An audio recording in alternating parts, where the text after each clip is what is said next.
Chapter 18, Tet at Long Ton Camp. The first Tet celebration at Long Ton Re-Education Camp was meticulously prepared months in advance. Tet, the Vietnamese Lunar New Year, is the most important holiday for the Vietnamese people. It is a time for families to reunite, to honor ancestors, and to celebrate the success of the harvest. As Tet approached, rumors spread that the communists intended to abolish the traditional Vietnamese Tet and replace it with either the Western New Year or their Independence Day. We all agreed this was a terrible idea since they couldn't stop people from celebrating Tet privately. However, the camp administration allowed us to prepare for the first Tet in the camp, possibly to counteract these rumors. Each unit formed groups to handle different aspects of Tet preparations, including performances like music, skits, lion dances, wall newspapers, and decorations. Additionally, there was a camp-wide team responsible for making traditional foods like stick rice cake in square and cylindrical shape. The square cake symbolizes the earth, while the cylindrical commemorates King Quang Trung's victory over the Qing invaders during Tet. We also built a traditional bamboo pole, symbolizing protection of Vietnamese families, and organized communal games such as volleyball, soccer, sack races, and table tennis. Aside from decorating Unit 3, I was also tasked with helping to make the camp's bamboo pole. It was a tall bamboo pole adorned with symbolic items like bells, faux firecrackers, and red scrolls with Chinese characters. On the 23rd day of the last lunar month, the day to send off the kitchen gods to heaven, 2 other inmates and I were escorted by a cadre to collect bamboo. We visited a local family near the camp as they were conducting their kitchen god offering rituals. They kindly allowed us to take a bamboo tree and even shared some of their offerings with us, insisting they were for us and not for cadre. I was surprised by their candor, as I thought the locals in this area supported the communists during the war. When the cadre stepped away, an elderly woman confided that her family had sheltered the VC during the war, but now they felt exploited to the bone. Under the old regime, they hadn't had to pay agricultural taxes, but under the so-called revolutionary government, they had to surrender almost everything they produced to meet the agricultural tax quotas. The people grew poorer, while the VC became increasingly wealthy. After 8 months in the camp and 10 months since liberation, this was the first time I heard such open dissatisfaction from the people who had once supported the VC.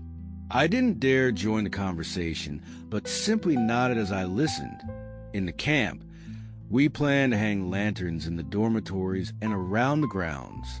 Slogans like Happy New Year and Welcome Year the Dragon 1976 were displayed at the camp gate and in each unit. We crafted paper flowers in yellow and pink to represent apricot blossoms of the South and peach blossoms of the North. During Tet, Vietnamese families traditionally display symbols like watermelons, red firecrackers, stick rice cake, and apricot or peach blossoms. We had most of these items, but they were all fake. Celebrating Tet in the camp for the first time was a sorrowful experience despite our thorough preparations. A few days before Tet, the weather turned chilly, and the yellowish skies added to the melancholic atmosphere. The gentle breeze sweeping over Long Ton Hill made me yearn for Tet at home, just 50 kilometers away, who was polishing the family altar set that I used to clean every year. I miss my grandmother's booming voice as she guided my younger sister in making Tet sweets, and the times I helped stir the pot of mung bean paste. The familiar, comforting scent of incense that filled our home on New Year's Eve was absent. My mother would work at her tailoring shop until late on New Year's Eve, and sometimes I would stay up to help her finish orders because her employees had already gone home for Tet. I couldn't forget how we arranged the ancestral altar to welcome our ancestors.